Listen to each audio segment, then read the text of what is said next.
Alors, dans la préface de ce livre édité aux éditions Maya, coécrit par Christine Bretonnier-Andréani et Marc Georges, Jean-Guy Talabogne écrit: l'ouvrage a quelque chose d'une histoire de famille, y compris pour le rédacteur de ces lignes.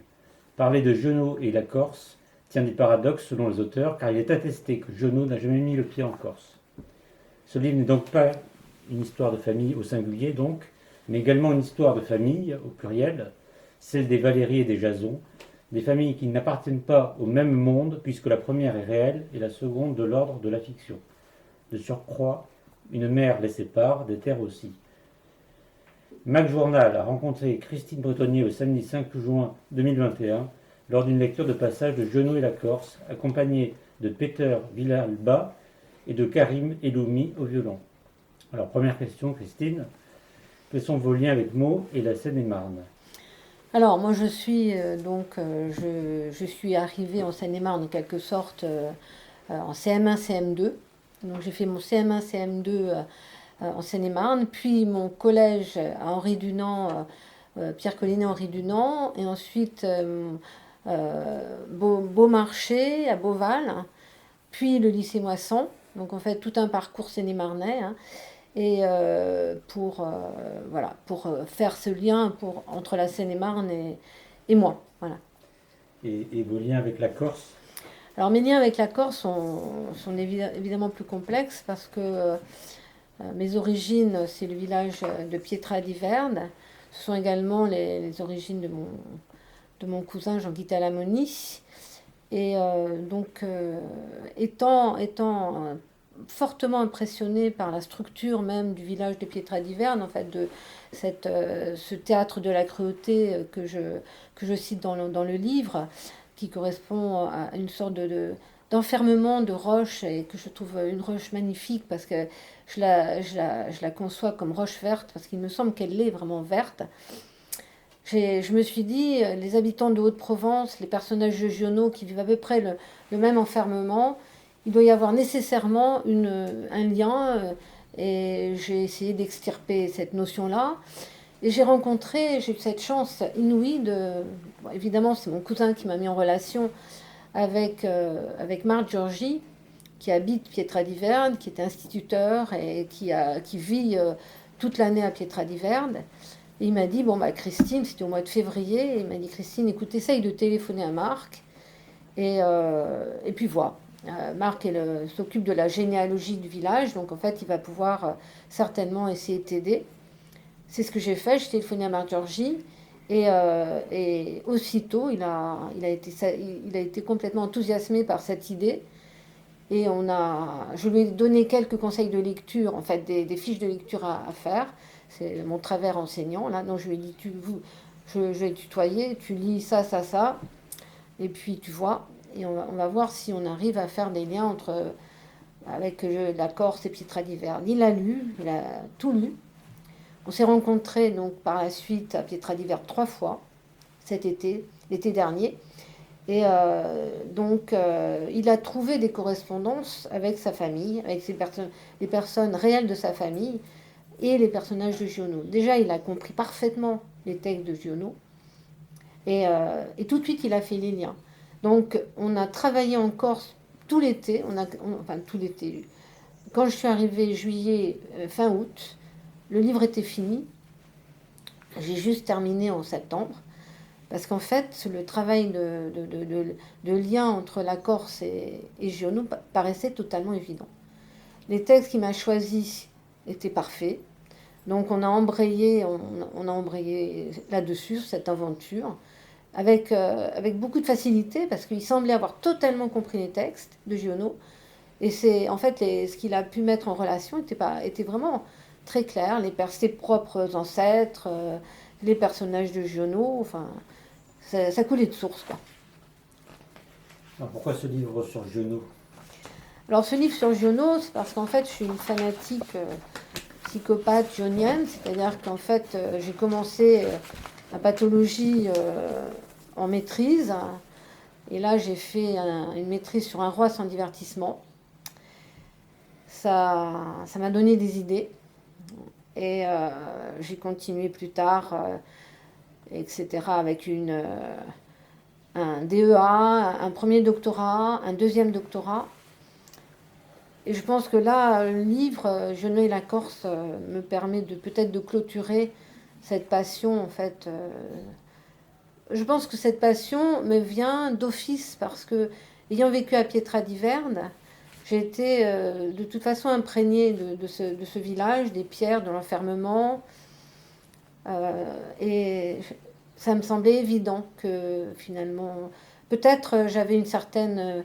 Je sais pas, j'avais l'impression d'être Langlois, Monsieur V aussi, les deux, enfin, le criminel, le chasseur, enfin, à tour de rôle. Et je crois que mon sang est profondément imprégné de Pietradiverne et de ce qui peut surgir au gré de telle ou telle roche, au gré de telle ou telle forêt. Et quels sont les rapports entre Giono et la Corse?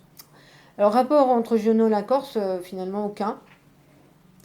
Si on peut dire aucun, parce qu'il n'a jamais mis les pieds en Corse.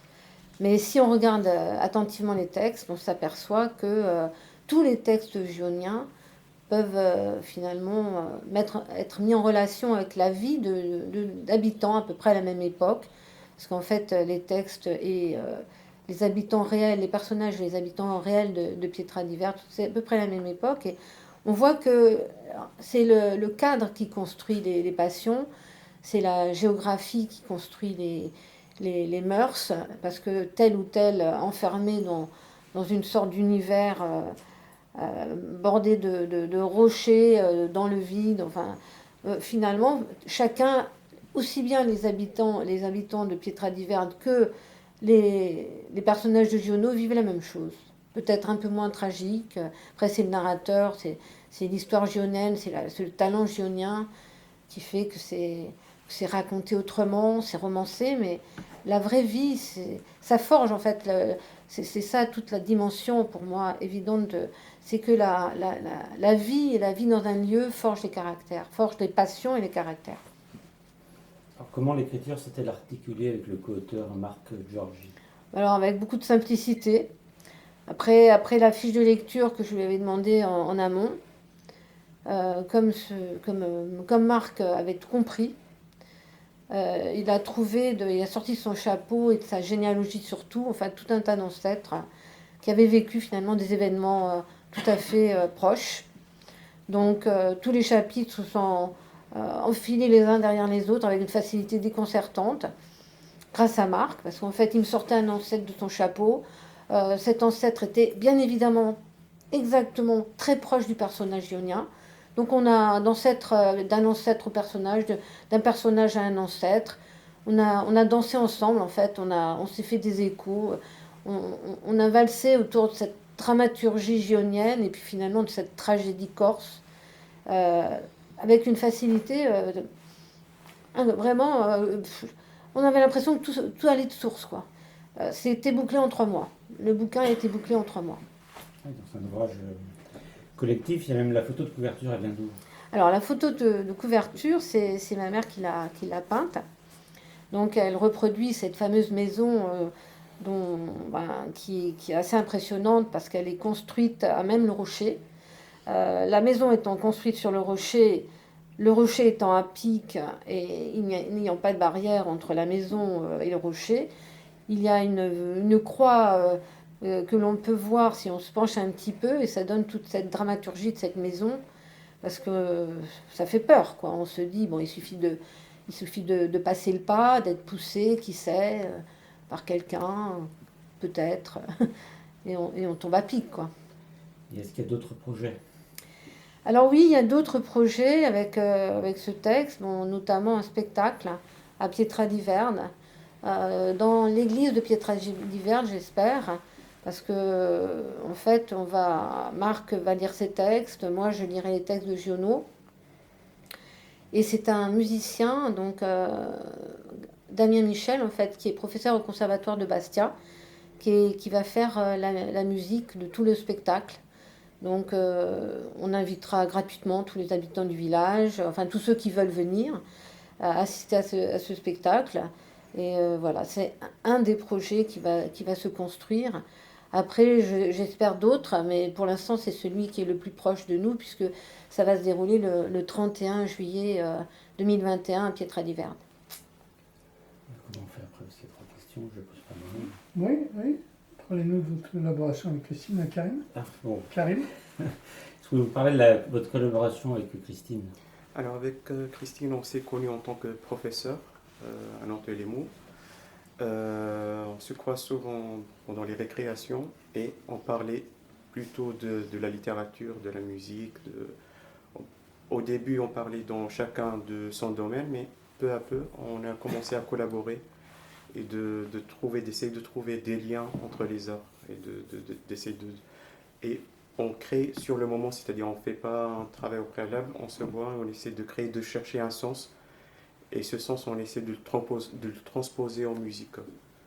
Voilà, donc d'où l'idée d'un premier projet qui est Balade d'automne. Donc, et quand on a vu que ça a bien marché, donc on s'est dit on doit avancer, c'est dommage qu'on continue cette aventure, qu'on continue pas cette aventure. Voilà. Voilà, une même question. Votre collaboration avec Christine? J'ai rencontré Christine il y a quelques années par l'intermédiaire d'un ami commun. Et la seule chose qui nous rapprochait alors, c'était l'amour pour Giono. Parce que j'ai beaucoup étudié Giono, notamment à Roi sans divertissement. Et forcément, ça nous a parlé tout de suite. Et, On est tous des psychopathes. oui. Et au fur et à mesure des années, nous avons tissé quelques liens. Et un jour, Christine m'appelle et me dit voilà, je vais faire une lecture de ces textes-là et j'aimerais bien que tu lises Giono. Je lui ai dit alors, tu sais, je suis seulement enseignant de français, je suis pas lecteur. Et elle m'a dit mais fonce et tu y arriveras. Et acte. Voilà. Et Thierry, vous voulez bien nous parler un petit peu de vous? Alors, de moi, des éditions Maya, on peut parler, oui, comment on s'est rencontrés. C'était un matin, il devait être 2h du matin, j'étais sur Facebook. Et Ange Mezzadre, qui est directeur de la collection Oulombe, aux éditions Maya, n'était pas encore couché, moi non plus. Et puis il faisait la promo de son bouquin, et sur un sujet qui ressemblait au mien, puisqu'il s'agissait de la Corse. Et du coup, je lui ai envoyé mon livre. On s'est un peu échangé nos livres, et c'est comme ça qu'il y a un premier livre qui était un roman intitulé Chien de sang, qui a été publié aux éditions Maya, je crois que c'était en 2016. Et ensuite, on s'est rencontrés, on a sympathisé, et puis on a pris surtout beaucoup de rendez-vous dans des cafés, et on blaguait. Et un jour j'ai dit oui, on pourrait faire aussi un bouquin sur Nietzsche, mais c'était un peu une macagne, c'était une blague. Je me suis dit oui, Nietzsche, il a parlé des Corses, mais comme beaucoup de monde, on savait qu'il y avait 2 ou 3 phrases de Nietzsche sur la Corse, et autour on comptait broder, faire des blagues, inventer beaucoup. Et en fait, j'ai pris l'affaire au sérieux, et quand j'ai commencé à écrire ce bouquin, je me suis rendu compte en fait que Nietzsche s'était réellement intéressé à la Corse, plus que ce qu'on pensait, et qu'il, pendant 10 ans de sa vie, il était vraiment fasciné par cette île, et il a écrit en fait des textes qui n'étaient pas publiés. Enfin, ils étaient publiés, mais ils étaient mélangés à d'autres textes, à savoir les fragments posthumes qui ont été traduits qu'une seule fois dans les années 70. Et c'est noyé dans 20 volumes, les questions de la Corse. Mais voilà, on ferait trop attention parce que personne ne les lit en fait. Et en rassemblant tous ces fragments, je me suis rendu compte en fait que la Corse était vraiment un sujet très très important chez Nietzsche, puisqu'elle était citée plus d'une 30aine de fois. Et donc ça a fait l'objet d'un livre, voilà, qui est le premier livre de la collection Un auteur et la Corse. J'ai fait Nietzsche et la Corse, après... Donc, comme Thierry, moi je suis une fanatique de Nietzsche, donc j'ai lu avec beaucoup de plaisir le livre de Thierry, et je me suis dit, moi je suis gionienne, donc on va voir. Et puis je suis rentrée dans l'affaire très vite, donc j'ai eu l'idée de Giono et la Corse, et Thierry va faire un prochain livre. Voilà, ça va être Maupassant. Il s'est aussi intéressé à la Corse, avec des points de vue encore différents. Alors il a beaucoup de points communs avec Nietzsche, non seulement il a une grosse moustache, il s'est intéressé à la Corse, et en plus, à peu près à la même date, et il est devenu fou 2 ans après. Voilà, donc beaucoup de points communs. Voilà, j'espère qu'on va pas sortir quelques fous. Alors, C'est la Corse qui rend fou. Je pense que C'est... voilà. On verra. Qui sera le prochain? on verra. Disons que cette folie, il l'a montré plutôt à ce Oui, moment-là. voilà, Parce qu'il était c'est déjà ça. fou de base. Non, mais nous aussi, je pense. Enfin, en tout cas. Ah, j'ai plus de. Stop, merci.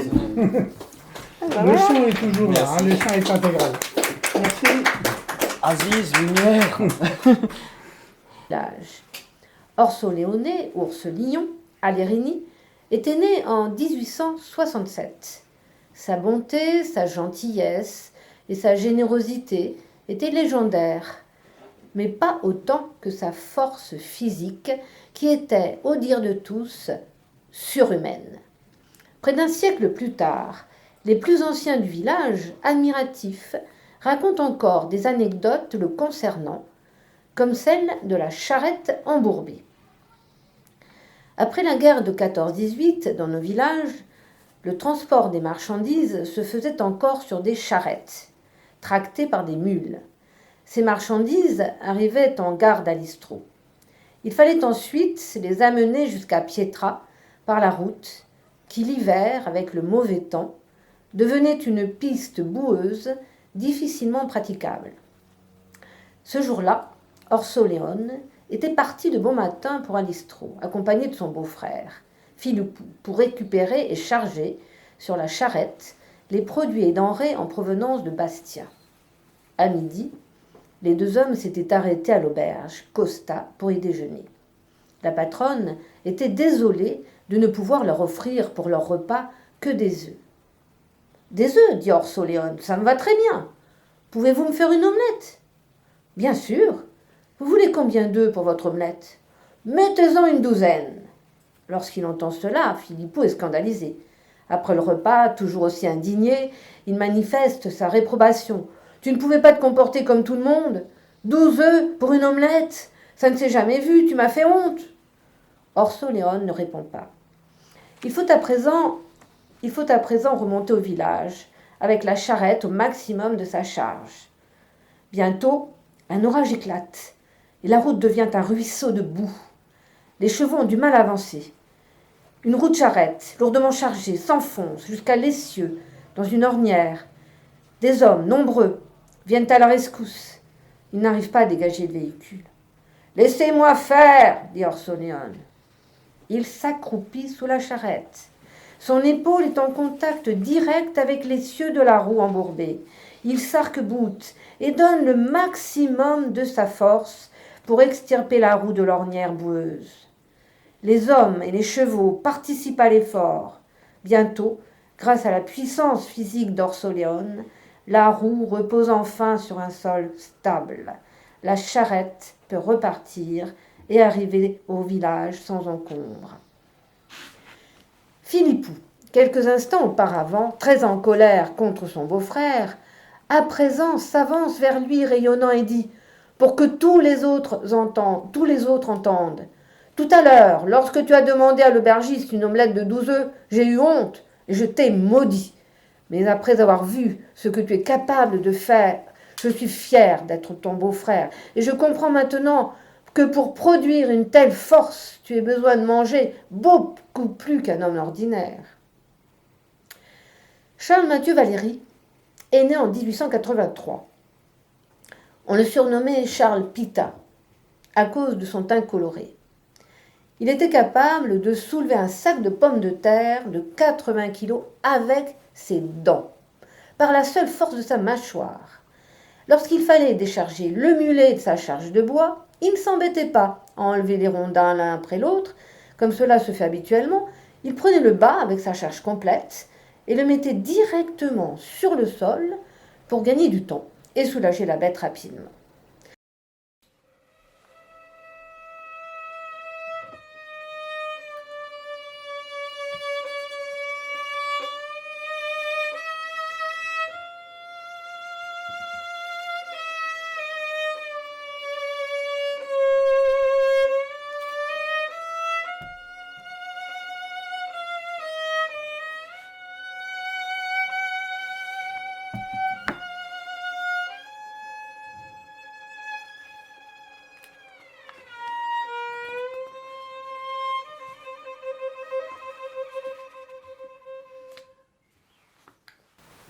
Voici le dernier texte de Jean Giono, extrait d'un roi sans divertissement. Frédéric II et le hêtre. Frédéric II mit à peu près 10 minutes pour trouver ses feuilles de noyer. Il était sur sa porte. Il allait la refermer. Il entendit du bruit dans le hêtre. Naturellement, le hêtre était entièrement effacé par la brume. On en voyait le tronc énorme. Tout le reste était complètement perdu. Frédéric II écouta. Ça n'avait l'air de rien. C'était du bruit. On était bien incapable d'imaginer quoi que ce soit avec ce bruit-là. Des oiseaux? Alors des gros, et qui bougeaient avec précaution. En cette saison, il n'y a pas d'oiseaux au nid. Des rats? Il semblait qu'à un moment donné, ça avait un peu couiné.